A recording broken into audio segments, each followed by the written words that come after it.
Greetings, YouTube. Today I'm going to review Chinese Religion, an introduction, 3rd edition by Laurence G. Thompson, part of the Religious Life of Man series, printed in 78 or 79.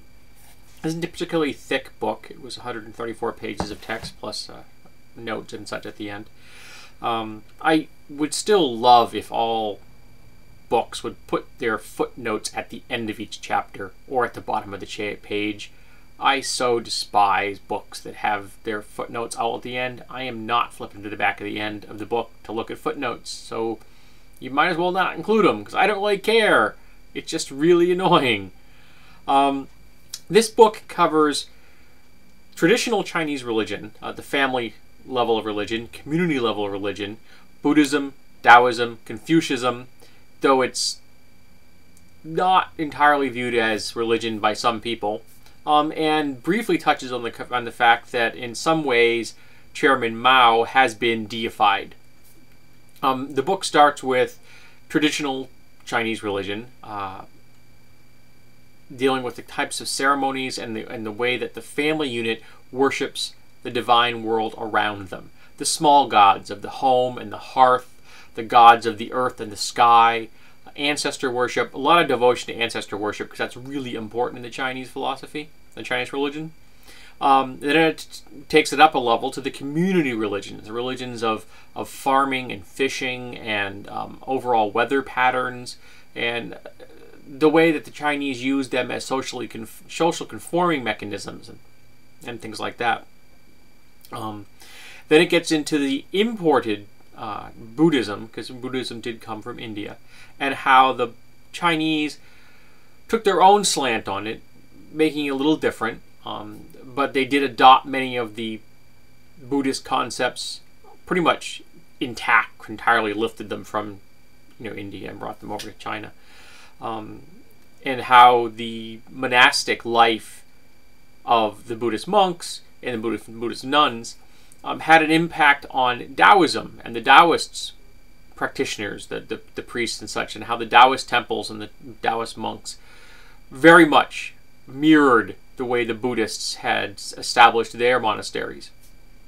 And of course, it deals with Confucius and the major impact he had on restructuring all of Chinese life, and his personal veneration of the traditional religion, and how the people who followed him used traditional religion. Again, with Confucius, it was all about the conformity of social structure. There's a whole lot of your job is to be the best possible scholar, then you serve the best possible moral leader to make the world a better place, kind of thing. But there's a lot of conformity involved in this, and while Confucius had some great ideas, I've never liked the levels of conformity involved in any of the Chinese mechanisms that were used. That a lot of their cultural structures were just way too conformist, from the family level to the community to the state. It bothers me to no end, because a lot of it was designed to be self-imposing. These external forces were shoved down the throats of everyone until it got to the point where people didn't even think about being individuals, and I'm a big believer in being an individual. Now, one of the interesting things about this is that I came at Buddhism and Taoism probably from a weird way in some respects. I entered Buddhism from the Japanese Zen Buddhism. So I didn't actually learn about Buddhism proper, Buddha in India and the whole revelation, until within the last few years. My exposure initially was with Zen Buddhism. So I kind of came at Buddhism kind of backwards.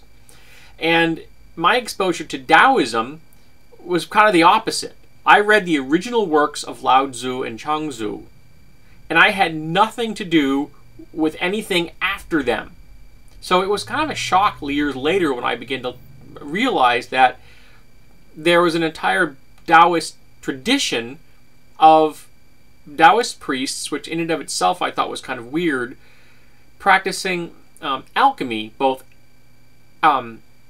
exoteric, which is the desire to create a physical potion of immortality, and those that were practicing alchemy esoterically, which is trying to improve themselves spiritually and physically through, you know, diet and exercise, things like that, to again, to achieve immortality.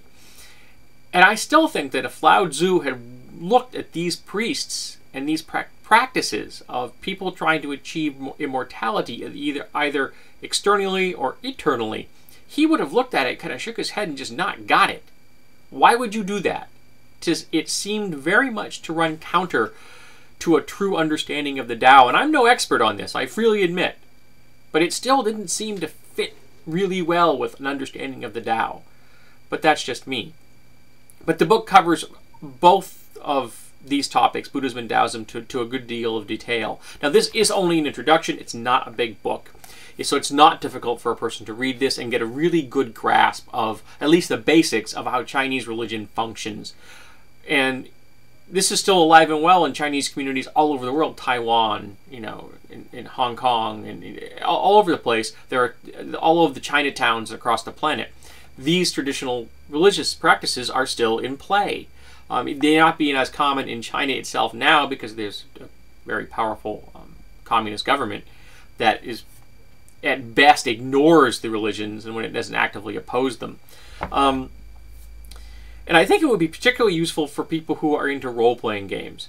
Yes, it's 134 pages, and that's a big read for a lot of people. However, if you are a writer or someone that's going to be running a game that has a lot of elements that have to do with China and Chinese religion, there's no real way to separate those two things.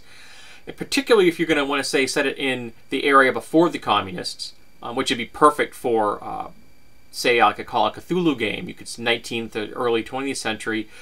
You're going to need to know that, or even a Chinatown outside of China. This would be perfect. The gentleman gamer should really read this book. And it was a good read. It was very approachable.